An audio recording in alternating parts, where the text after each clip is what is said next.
Welcome back, everybody. Today, we're going deep on Steve Jobs. Ooh, exciting. Yeah, you guys picked this one. So, using excerpts from Steve Jobs, A Legend of Innovation, we're going to go deep. You already know the basic story. I'm sure college dropout to tech, Titan, Apple, the whole thing. Right, the legend. But we're going deeper. Okay, I like Like, that. we all know the origin story. It's Silicon Valley legend, practically.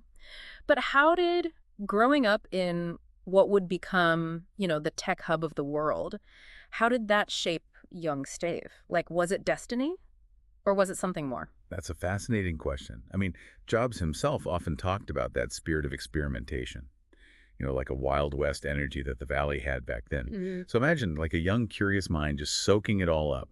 I think it wasn't just destiny. It was like a fertile ground for his ideas to take root. Yeah, that makes you think about the power of environment, right? Absolutely. But it wasn't just location. The excerpts highlight how his interests, like both in electronics and calligraphy, played a huge role in shaping his vision. It's not your typical tech entrepreneur combo. Exactly. Most people wouldn't connect those two things. Yeah. But for Jobs, it was all about understanding the relationship between form and function.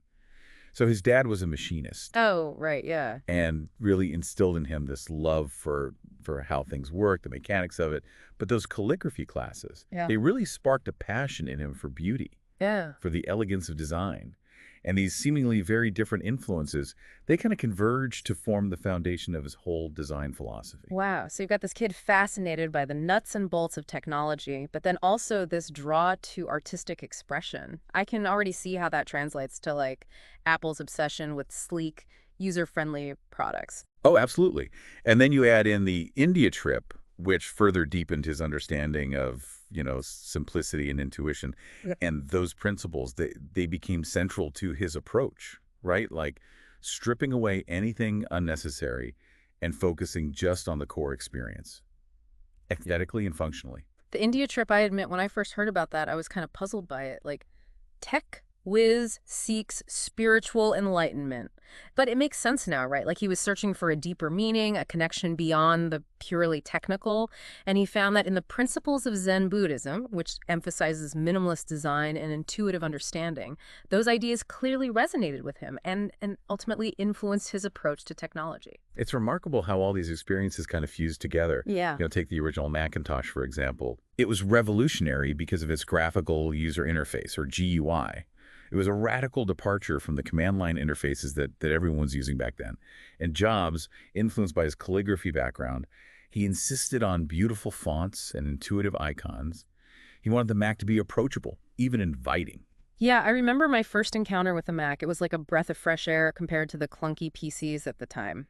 But for people who might not grasp like the significance of the GUI, can you explain why it was such a big deal? Yeah, so before the GUI, interacting with computers was a very technical process. You had to type in commands, memorize syntax, navigate this complex hierarchy of files and folders. The Macintosh, with its intuitive point-and-click interface, made computers accessible to a much wider audience. It democratized technology Right. in a way that had never been done before. Okay, so we've got this fusion of technology, design, Eastern philosophy, and that culminates in the birth of Apple in that iconic setting, the Jobs family garage. 1976, wow. Crazy to think such humble beginnings, with Spark a Tech empire. It's a quintessential startup story. Yeah. But, the sources also reveal that the tech landscape back then was a completely different beast. Oh, yeah, for sure. Less competition, more room for disruption. A young, ambitious entrepreneur like Jobs with a truly innovative product they could ride that wave of change in a way that's almost unimaginable today. Yeah, the Apple II, those weren't just products, they were symbols of a cultural shift. By 21, Jobs was a millionaire. Mind-blowing. What were some of those factors that allowed for such rapid growth in those early days? Well, the personal computer market was still in its infancy, Right. and there was a hunger for these machines. There was a sense that, this is the future. And Jobs, with his keen understanding of both the technology and like the cultural zeitgeist, Yeah. he was perfectly positioned to capitalize on that. He didn't just create products, he created a brand, an identity, a lifestyle Right. that people wanted to be a part of. It wasn't all smooth sailing, though, was it? The sources hint that that Jobs' legendary perfectionism, which led to those beautiful and groundbreaking products, also created some internal friction at Apple. Seems genius often comes with its own challenges. Oh, indeed. Yeah. Jobs had this unwavering belief in his vision, this almost obsessive attention to detail. And while that definitely drove innovation, it also led to conflict.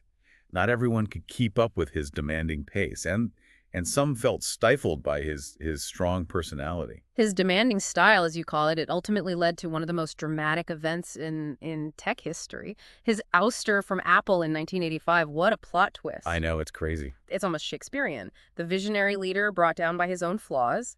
I'm guessing this was a turning point. It's an insightful observation, really. Jobs leaving Apple wasn't just a corporate shakeup. It was a major turning point in his personal journey. It forced him to really confront his shortcomings and to reevaluate his approach to leadership. It's easy to see it as this downfall, but you could argue it was the catalyst for his later successes. It allowed him to step back, learn from his mistakes, and refine his vision. Okay, so this exile, as the book calls it, wasn't the end for Jobs. It was the beginning of a new chapter, a period of growth and introspection that ultimately led to his triumphant return. And that brings us to the next part of our deep dive, where we'll explore what Jobs did during his time away from Apple and what he learned from those experiences. But first, let's just pause for a moment and reflect on what we've uncovered so far. All right, so we left off with Steve Jobs ousted from Apple, the company he poured his heart and soul into. You'd think that would be a crushing defeat, like the end of an era. But knowing Jobs, I bet he had something else up his sleeve. What did he do during this time away from Apple? How did it shape him? Yeah, it's fascinating to think about, right? He didn't just retreat into obscurity. He launched NXT, a computer company, yeah, but targeting a very different market than Apple. It's like he needed a blank canvas, to experiment, explore new ideas without the baggage of past success or failures. NXT was aimed at higher education and business markets, right? Quite a shift from Apple's focus on personal computing. Did he find success there? I mean, was it more about proving a point, or were there genuine breakthroughs? Well, NXT, it wasn't a commercial success on the scale of Apple. Right. But it was far from a failure. Yeah. The technology that was developed there, especially the innovative operating system, really laid the groundwork for some of Apple's later successes. Like Jobs was unknowingly planting seeds that would blossom years later. So even in what seemed like a setback, he was still pushing technological boundaries. What stands out to me is he didn't try to replicate Apple. He went in a completely different direction, almost like he was intentionally challenging himself. That's a key insight. Jobs was never one to rest on his laurels, right? Yeah. NXT wasn't just about proving a point. It was about continuing to learn, experiment, refine his vision. He was a master chef, constantly experimenting with new ingredients and techniques, even when one dish didn't quite hit the mark. And let's not forget Pixar. Oh, yeah. From computers to cartoons, that's quite a leap. Yeah. What drew Jobs to the world of animation? Was it just a purely business decision? Or was there like a deeper connection there? The excerpts mention Toy Story, which, we all know became a landmark film. Was Jobs' vision apparent from the start, or did it kind of evolve over time? I think Jobs' involvement with Pixar was much more than just a business venture. It was a passion project. Yeah. He saw the potential of computer animation to tell stories in a completely new way. And he was captivated by the artistry and the technical challenges involved. Remember, this was before Toy Story made history. So he was taking a gamble on this relatively unproven technology. And his belief in the team and the vision, is what ultimately led to Pixar's success. That's incredible. So while Apple was struggling without its visionary leader, Jobs was busy building these other ventures, honing his skills and refining his vision. It's almost like he was preparing for something even bigger. Did the sources indicate that he had any intention of returning to Apple during this time, or was that a surprise twist of fate? It's hard to say for sure what his intentions were. Yeah. The excerpts focus more on his actions than his inner thoughts. Right. But what is clear is that his experiences outside of Apple, both the successes and the challenges, profoundly shaped him. Right. As a leader and a visionary. He learned the importance of delegation, of building strong teams, and being more strategic in his decision-making. So he returned to Apple, more mature, seasoned leader, ready to take the company to new heights. All right, so the stage is set. Apple is floundering, and Jobs, armed with the lessons learned from NXT and Pixar, makes his triumphant return in 1997. The prodigal son returns to save the day. And this is where we see the birth of those iconic products. Hmm. The iMac, the iPod, the iPhone, and the iPad. Each one revolutionized its respective industry. It's almost hard to believe it's all the work of one company, let alone one person's vision. What was it about these products that resonated so deeply with consumers? Was it just brilliant marketing, or was there something more fundamental at play? I think these products weren't just gadgets, they were cultural touchstones. They captured the zeitgeist, anticipating and shaping the way we lived, worked, and played. Jobs understood that technology wasn't just about functionality, it was about emotion, about connecting with people on a deeper level. He often talked about this intersection of technology and the liberal arts, emphasizing the importance of design, aesthetics, and user experience.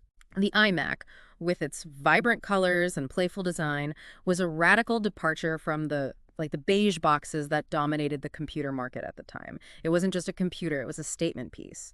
It felt like a rebellion against the boring utilitarian tech of the past. Did this design philosophy come directly from Jobs, or was it more of a collaborative effort? Was there any pushback within Apple against this kind of radical shift? Jobs was undoubtedly the driving force behind this shift, but he surrounded himself with very talented designers and engineers who shared his vision. Sure. There were definitely internal debates and disagreements, but Jobs' conviction and his ability to inspire people around him, ultimately won the day. Remember, he wasn't just a CEO, he was a showman, a master storyteller, and he knew how to captivate an audience and make them believe in his vision. And then came the iPod. It wasn't the first MP3 player, but it quickly became, the dominant force, revolutionizing how we listen to music. Suddenly, your entire music library was in your pocket. Was this just superior design and marketing, or was there something more strategic at play? Did Jobs anticipate the rise of digital music and position Apple to capitalize on it? Jobs had this uncanny ability to anticipate cultural trends, and the iPod is a perfect example of that. He saw that the music industry was ripe for disruption, and he positioned Apple at the forefront of that disruption. It wasn't just about creating a cool gadget, it was about building an entire ecosystem around digital music, from the iTunes store to the iPod itself. And, the sources highlight that this was a calculated risk, as digital music piracy was rampant at the time. It's amazing to think about how much the iPod changed the music industry. I mean, it paved the way for streaming services like Spotify and Apple Music, which we just take for granted now. And then just when we thought it couldn't get any bigger, Jobs unveils the iPhone in 2007. This wasn't just a phone, it was a mini computer in your hand, a portal to the internet, a camera, a music player, all in one sleek device. Completely disrupted the mobile phone industry and set the standard for smartphones that we still see today. Was this a calculated risk? Or did Jobs know he had a winner on his hands? How did the industry react to this game changer? The iPhone was a bold gamble, even for Apple. I mean, remember, this was before touchscreen smartphones were commonplace. So Jobs was betting on this completely new way of interacting with technology. And the industry reaction, well, it was mixed. Some saw the potential, others dismissed it as just a niche product. But Jobs, as always, was confident in his vision, and his unwavering belief in the product's potential ultimately paid off. Yeah, the iPhone wasn't just a technological breakthrough, it was a cultural phenomenon. Yeah. It changed the way we communicate, the way we consume information, the way we live our lives. And then just 4 years later came the iPad, which basically created the tablet market as we know it. It's like Jobs had this uncanny ability to predict the future, to see what people wanted before they even knew they wanted it. Did the sources offer any insight into his process for generating these groundbreaking ideas? Was it intuition, market research, a combination of both? Well, Jobs famously said, "We don't do market research, we don't hire consultants, we just want to make great products." And while that might sound arrogant, there's a kernel of truth in it. Jobs had this intuitive understanding of what people wanted, and he wasn't afraid to trust his gut. But that intuition was honed by years of experience, Yeah. by close observation of how people interact with technology, and a deep understanding of the underlying trends shaping the future. So it wasn't just about being a visionary. It was about being a keen observer, a student of human behavior, and a master of timing. It's fascinating to see how all these elements came together to create this string of iconic products that redefined multiple industries. And throughout this incredible run of success, Jobs often used the phrase, "stay hungry, stay foolish." What do you think he meant by that? Was it just a catchy slogan, or was there a deeper message behind those words? And how did it influence the culture at Apple? I think "stay hungry, stay foolish" was more than just a slogan. It was a mantra that encapsulated Jobs' whole philosophy. It was a call to embrace curiosity, to never stop learning, to challenge conventional wisdom and take risks. It was a rejection of complacency and a celebration of the entrepreneurial spirit. It's a powerful message that resonates far beyond the tech world. It's a reminder that we should never stop exploring, never stop questioning, never stop pushing the boundaries of what's possible. But even as Jobs was achieving these incredible heights, he was also battling a serious illness. And his passing in 2011 was a huge loss, not just for Apple, but for the entire tech world. It felt like the end of an era.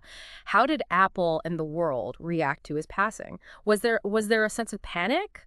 Or was there a plan in place for the company to move forward without its iconic leader? Jobs' death was a profound loss, Yeah. but he had prepared Apple for a future without him. He built a strong leadership team and instilled a culture of innovation that would continue to drive the company forward. There was certainly a period of mourning and adjustment, but Apple's, true to its DNA, continued to innovate and release groundbreaking products. So as we reflect on Steve Jobs' life and legacy, what are the biggest takeaways? What lessons can we learn from this, complex and often contradictory figure? Well, I think Jobs' story is a testament to the power of vision, determination, and resilience. He showed us that it's possible to achieve extraordinary things by challenging conventional wisdom, by pursuing your passions relentlessly, and by never giving up on your dreams. He also reminds us that success isn't always linear, right? There will be setbacks, there will be challenges, but it's how we respond to those challenges that ultimately defines us.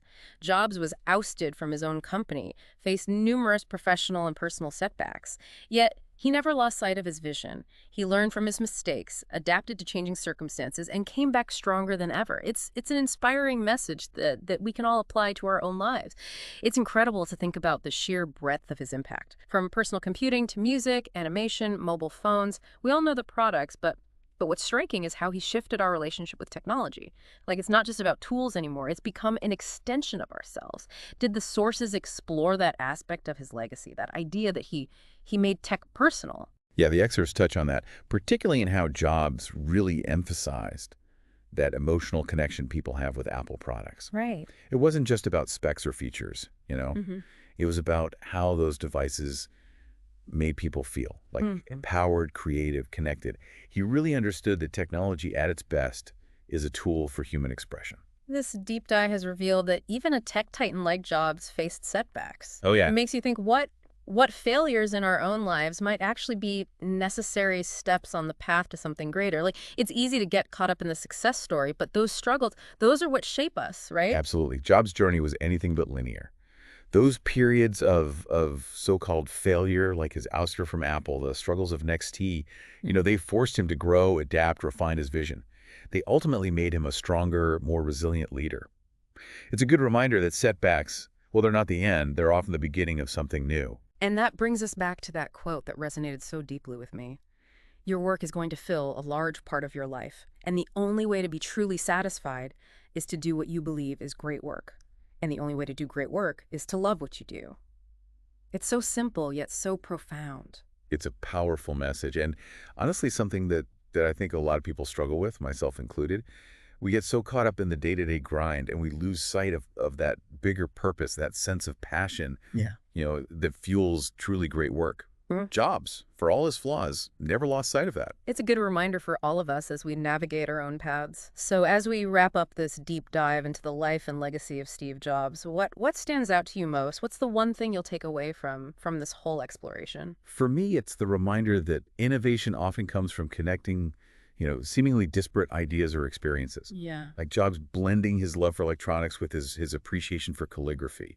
It's like a nudge to embrace the full breadth of our interests and see where those unexpected intersections might lead. I love that. Like a permission slip to be curious, to explore, and to trust that all those seemingly random bits of knowledge and experience, they'll somehow connect and lead us to something amazing. Well, that's our deep dive into the life and legacy of Steve Jobs. Thanks for joining us. We'll be back next time with another fascinating